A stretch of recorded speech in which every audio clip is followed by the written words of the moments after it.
मध्य प्रदेश बना अवैध हथियारों का गढ़, यूपी तक होते हैं सप्लाई। इंदौर एसटीएफ की टीम ने मिर्जापुर यूपी के एक बदमाश को पकड़कर उसके पास से 4 देसी पिस्तौल व एक मैगजीन बरामद की है। आरोपी पूर्व में भी वर्ष 2022 में मिर्जापुर में अवैध हथियार के साथ गिरफ्तार हो चुका है। उस पर कई मामले भी दर्ज है।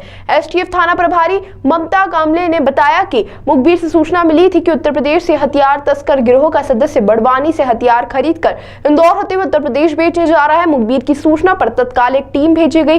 टीम ने विजलपुर गेट के सामने राज्यनगर बस स्टैंड के पास से घेराबंदी कर उसे गिरफ्तार कर लिया। आरोपी की तलाशी ली गई तो उसके पास से 4 देसी पिस्तौल, एक मैगजीन, नकदी 1550 रुपए बरामद हुए। पूछताछ करने पर उसने अपना नाम ज्ञानेश्वर उर्फ सोनू मिश्रा निवासी मिर्जापुर बताया। उस पर आर्म्स एक्ट के तहत प्रकरण दर्ज किया गया। आरोपी संगठित गिरोह का सदस्य जो मध्य प्रदेश से हथियार ले जाकर यूपी के शीटरों को सप्लाई करता है। अब एसटीएफ यह जानकारी जुटा रही कि वह बड़वानी में किससे हथियार खरीदकर यूपी में किसे सप्लाई करता है। आरोपी हाल ही में 5 अप्रैल को चोरी के अपराध में जेल से जमानत पर रिहा हुआ और फिर से हथियार की अवैध सप्लाई में लग गया।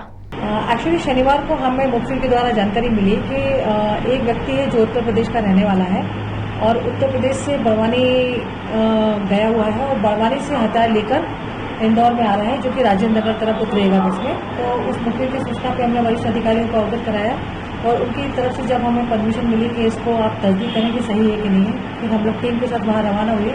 तो बीजलपुर गेट के सामने जो बस स्टॉप बना हुआ है राजेंद्र नगर, वहाँ पे हूबहू जिस हिसाब से हमें मुखबिर ने इनपुट दिया था उसके हिसाब से हमें व्यक्ति दिखाई दिया। तो हमने फिर उसको पकड़ा और पकड़ के उसकी जब तलाशी ली तो उसके पास से हमें 4 जो है हाथ से बनी हुई लोहे की पिस्टल जो है 32 बोर की वो मिली, जिसमें सभी में मैगजीन लगी हुई थी। इसके अलावा एक एक्स्ट्रा मैगजीन भी वो कैरी करा हुआ था, तो वो हमने उसके पास से उस समय स्पॉट पर सीज किया। मैं कुछ जानकारी दी इसमें कहाँ से लगा था, वहाँ से अभी चूँकि इन्वेस्टिगेशन के दौरान उसने सिर्फ इतना ही बताया है कि हमें बड़वानी के पास खलघाट एरिया से वो लेकर आया है।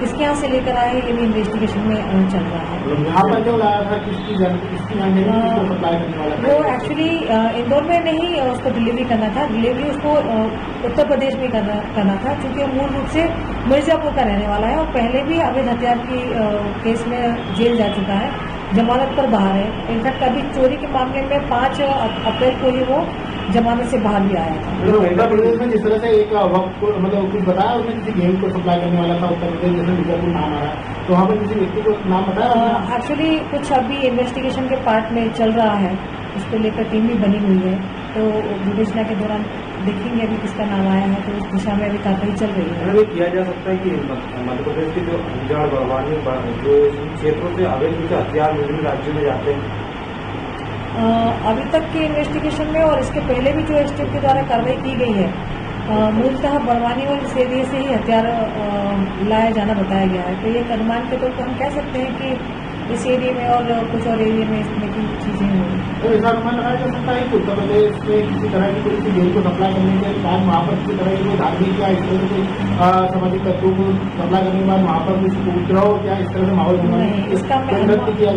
ऐसा हम अनुमान का भी नहीं कह सकते। इन्वेस्टिगेशन के दौरान जब वहाँ के कोई व्यक्ति अगर पकड़ में आते हैं और पूछताछ के दौरान कोई बात अगर आती है तो आगे इस चीज़ को हम क्लियर कर सकते हैं। अभी अनुमान का तो कुछ भी नहीं कहना कर सकते। ताज़ा खबरों के लिए सब्सक्राइब करें JSR टाइम्स और साथ ही नोटिफिकेशन पाने के लिए बेल आइकन को दबाएं।